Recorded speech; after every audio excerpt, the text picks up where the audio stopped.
Unit plus timeline animation, super cool. So this was the teaser in the other animation basics video. We have here a node emitter emitting a unit and a unit plus timeline, and a unit comes packaged with its own unique timeline. And so when those things enter the world, when a unit plus timeline enters the world, its timeline is set to 0, and so it begins to animate its animation, and the keyframes that are driving its animation begin with a slight offset from the previous one, and so on and so forth. So you end up with this continuous stream of things kind of starting at 0. And this is actually a repeated animation coming off of this unit. So you can see the unit plus timeline here moving around. And if I double click on the unit, that's how you go into the unit.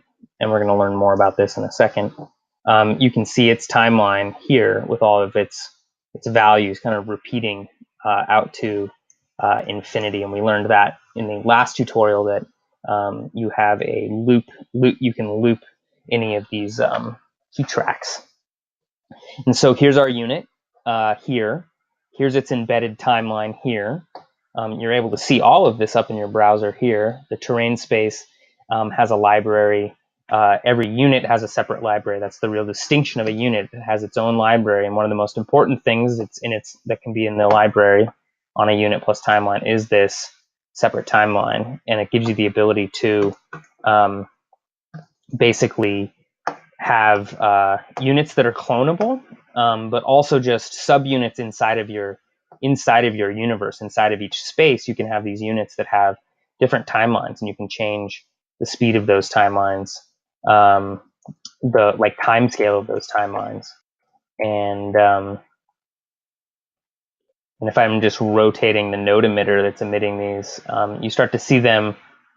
You start to see these animated objects go through their cycle, go through their animated cycle. What the base level one is doing, but they all start out with different orientations, and I'm sure that you're getting a number of ideas for what you'd want to do with this. And yeah, you start adding this up with maybe some signal controllers and signal number controllers, and you can start to get some really cool effects pretty quickly.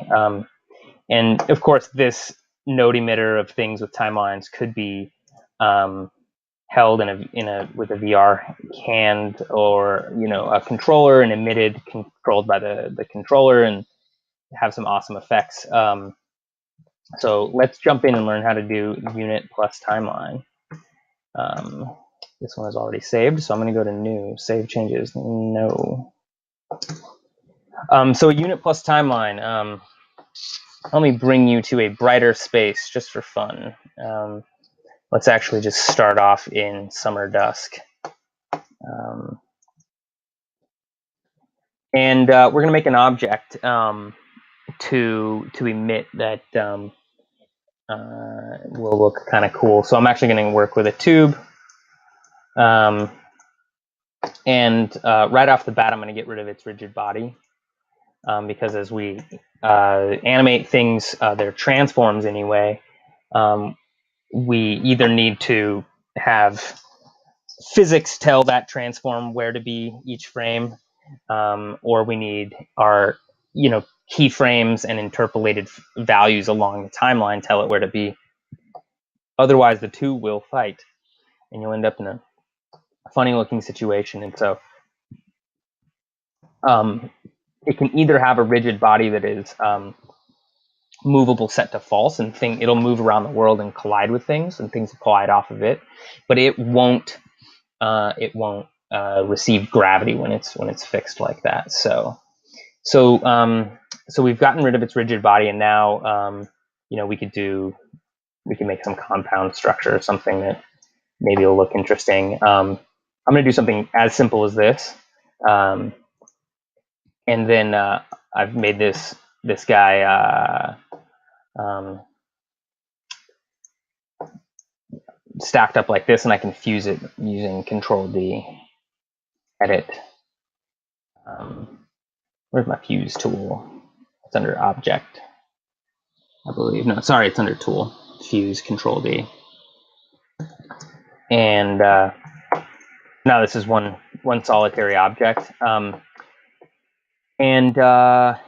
We actually have to cut it and paste it into a unit plus timeline. So maybe I should actually have taught you this way, the other way. So I've pressed Control X, I've cut it.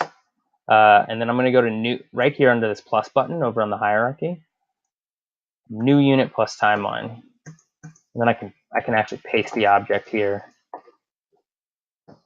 And I want to make my object actually be at the center. So just double click on each of these scrub bars here on the transform position, so that it's in the exact center. Bring it up a little bit. That'll be helpful because when you emit this thing, you'll want the object to be, and it's basically in the center of. You'll want it to basically be at 0, 0, 0 with respect to the unit, right? So this object will be in the unit. So let's talk about units for a second. A unit, like I said, has its own hierarchy. Sorry, it has its own hierarchy, indeed.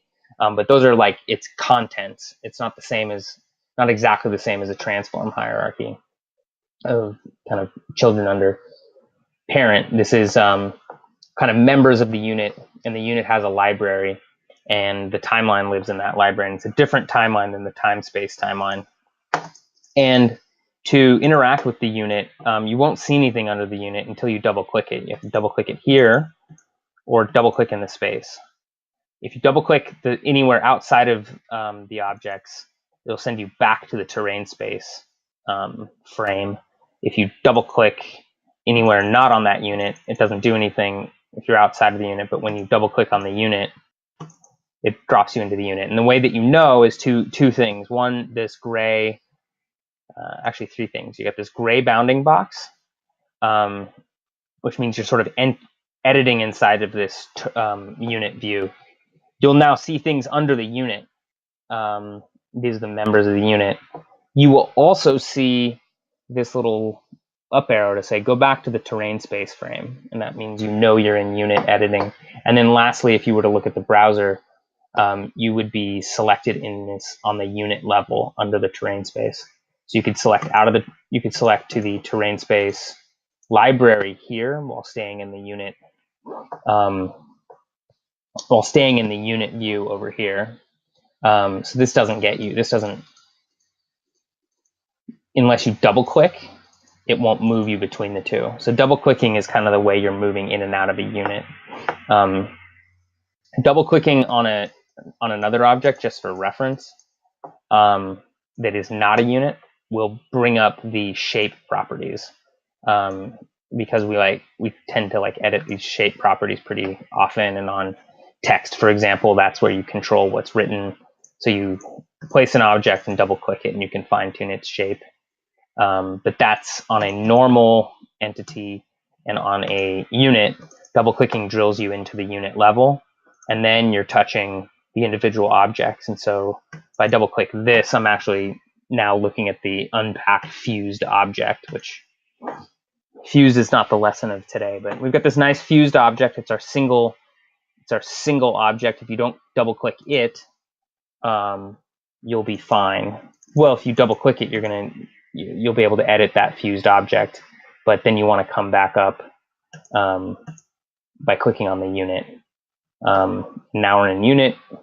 Now we're in terrain space. Double click on unit. We're back in unit. Okay, long-winded, I know, but unit, they are powerful, but you have to kind of understand them. So what we're going to do is set up our animation on this object, this mesh entity, on our unit timeline. And this is the timeline that's exposed here. If I'm out here in terrain space, I'll see terrain space timeline. And if I double click on unit, drill down into unit, it changes to timeline. And so this is the timeline that we want to make unit plus timeline edits into, or keyframes and key tracks in. And just for organizational sake, I will call this unit timeline, and that'll help make more sense. In fact, why don't I just go like this? Unit timeline, all caps unit. So this unit timeline And as well, let's double click on unit, and let's click this little plus button right here on the right side of this tab, and that'll leave that timeline there when we're in terrain space. We'll have terrain space and unit, and we can now see it. So double click back into unit, and here we go. So now we're going to do the things that we learned in the animation basics, but we're going to do them inside the unit, on the object inside the unit. On this object, we're going to edit its transform, but we're going to edit with respect to the unit timeline. So whatever timeline is selected here, when we select this object inside the unit and come up to its transform, and we say add new key track right there, we now get the transform key track here on the unit timeline. So we'll go through our animation here. In a sense, let's say we set up our initial keyframe, and then at 2 seconds something happens, and at 4 seconds something has happened. Let's say that we have moved. We'll right click here, and we'll say that we move we'll move in an up position. Make sure you can see that.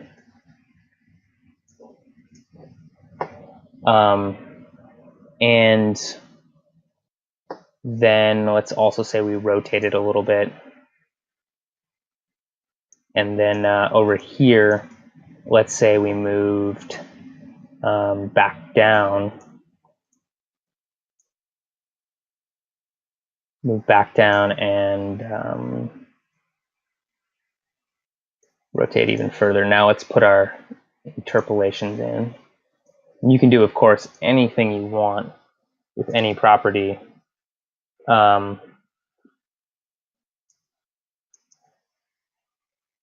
Rotate it up. Yeah. That's cool. Whatever. I kind of like overshoots on its way back down. So cool. So now we have our unit. We have like our animation inside of our unit. Our unit timeline has its own. If we click on the unit timeline, it has its own time scale. So we can slow down time on that particular unit. That's one thing to notice. It can also be false, while the terrain space timeline will keep on ticking. Its activity can be false, right? So it can be inactive while the terrain space keeps ticking. So that's what's kind of cool about having this. A couple of the cool things about having this unit timeline is you have this kind of independence specific to the unit, and the animation lives on the at the unit on the unit's timeline level. So what this means is, if I go to an emitter, a node emitter, and I put the node emitter in the space, and if I press play, I'm going to be emitting the default sphere. But if I pick,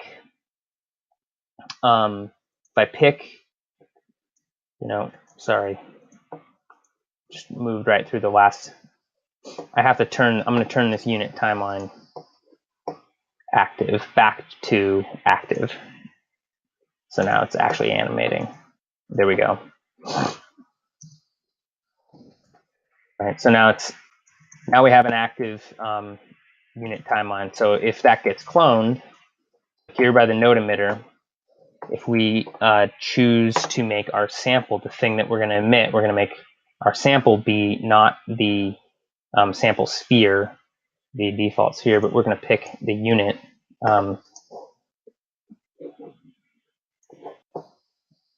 You now are emitting these units, and their timeline starts at 0, and we get kind of this animation happening at every location. So let's see here. If I rotate, you'll see that'll be kind of cool. But what's it really starts to take interest. It starts to be a little bit more interesting when a lot more of these come out, I tend to find. So if you select the node emitter and you come over here to the constant pulse that's driving it and set the frequency to something higher, you're going to get a lot more coming out at once. And furthermore, right now the node emitter only wants you to have a maximum, like a max simultaneous, which you can put a lot more in the space until the computer gets going slow. Given that these are, if you were doing these things with like a more complex mesh, like a Google Poly model or some other 3D model, you might get worried about how many you can put in the space. As you hit the hundreds or wherever, and you'll start to see it maybe get choppy as you put a lot of these in space. But these primitives are pretty low poly count, right? They're kind of very kind of processing efficient. And you can play around with the different types of shapes, obviously the different patterns that you make, and different ones will play off the light differently. You could put you could put lights in each of these units and be cloning out a lot of moving lights. That can get kind of interesting. But yeah, so that's the unit plus timeline. And another thing, let's see, is there...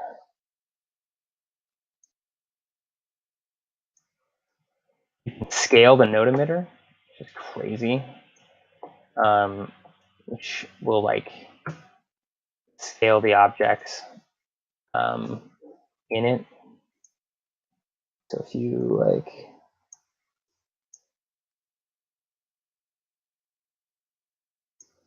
you could kind of, there's ways of controlling that. So you'd have this.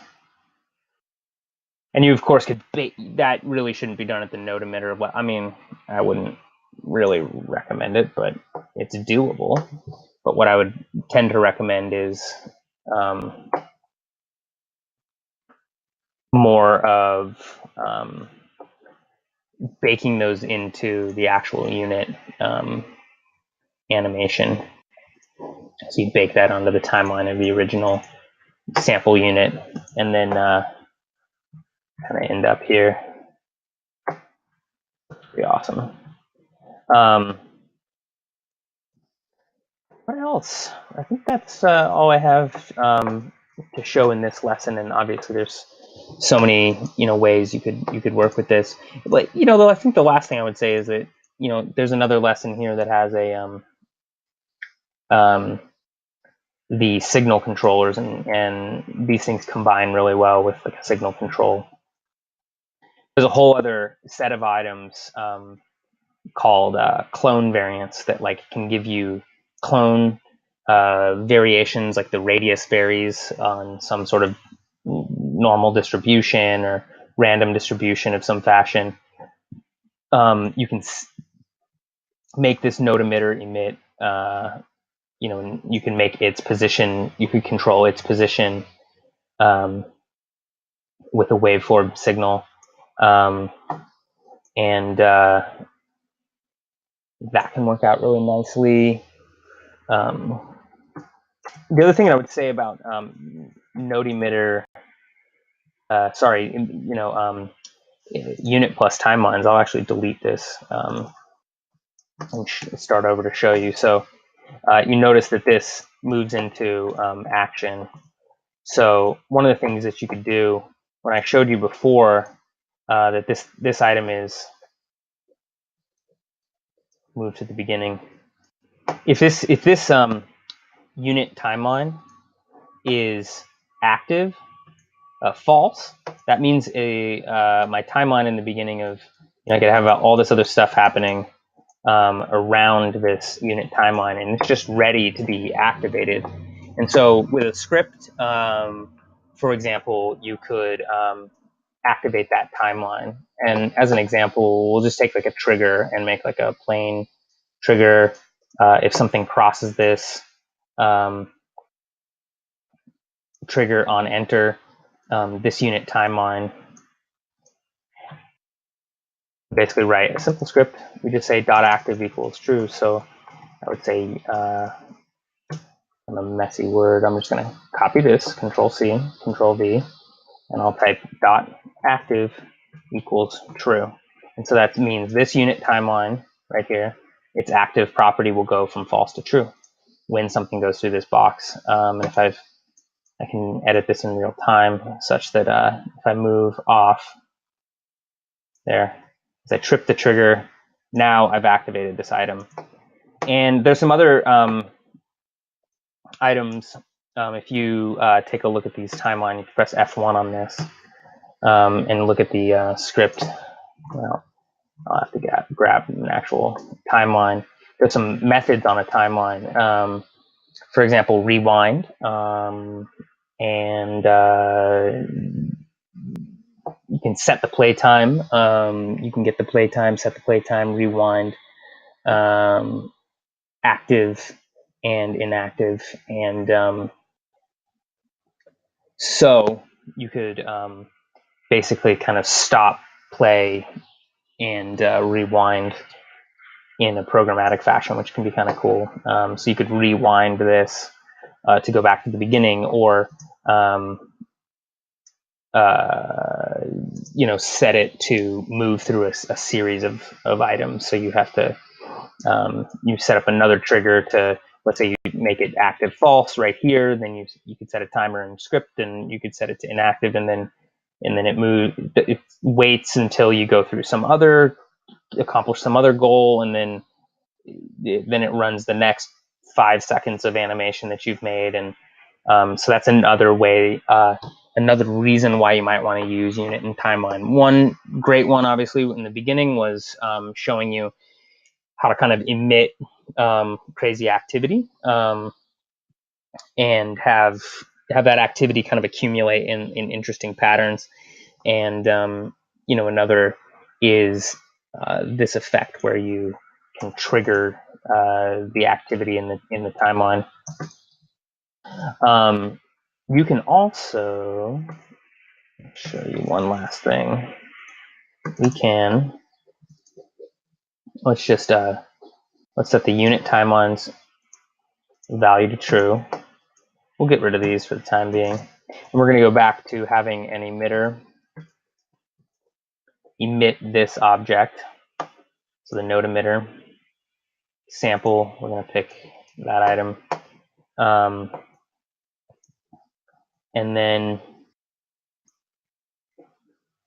if we set this node emitter to emit not a shared copy, but a copy, that means that every time it goes and samples, it's going to sample and make a new, like a fresh copy that will have a different value than its, that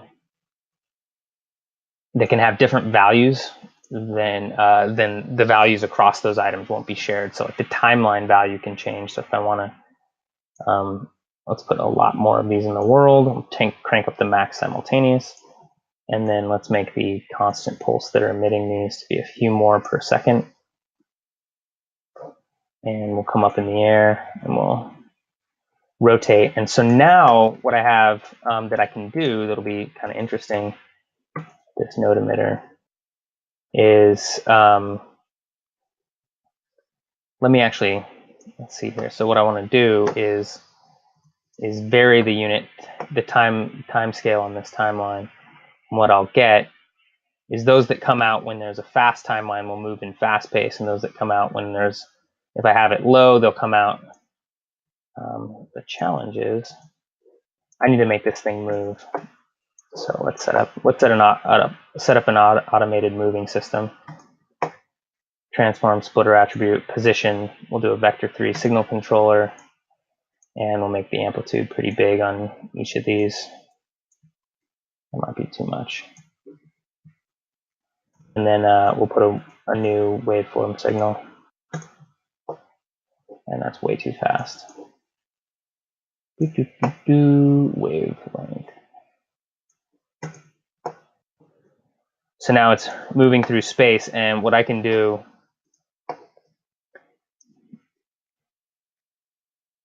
is, that was just a signal controller, and this is going to go all the way up, and it's probably going to, and then it'll come all the way back down, and that's a vector3 signal controller. It's just applying values to its position x, y, and z. And this in and of itself is starting to look kind of interesting. It's probably going to vary itself. How long it'll vary itself. But what I want to demonstrate is actually if I while it's moving and I can kind of see its effect, now I can change the time scale. So some will happen really slow, some will happen really fast, and you'll get this. Let me just pin this unit timeline, pin it and keep it here. And that node emitter is moving at a constant pace.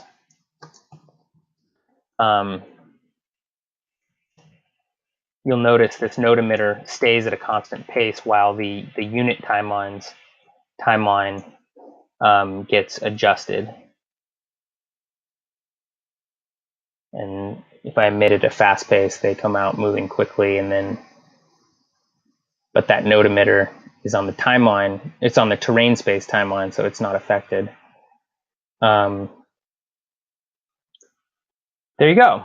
Unit plus timeline. You can do a lot with that. I'm excited to see what people do. Share your items. Go to share and share them up so that others might find them here in the Explorer and enjoy.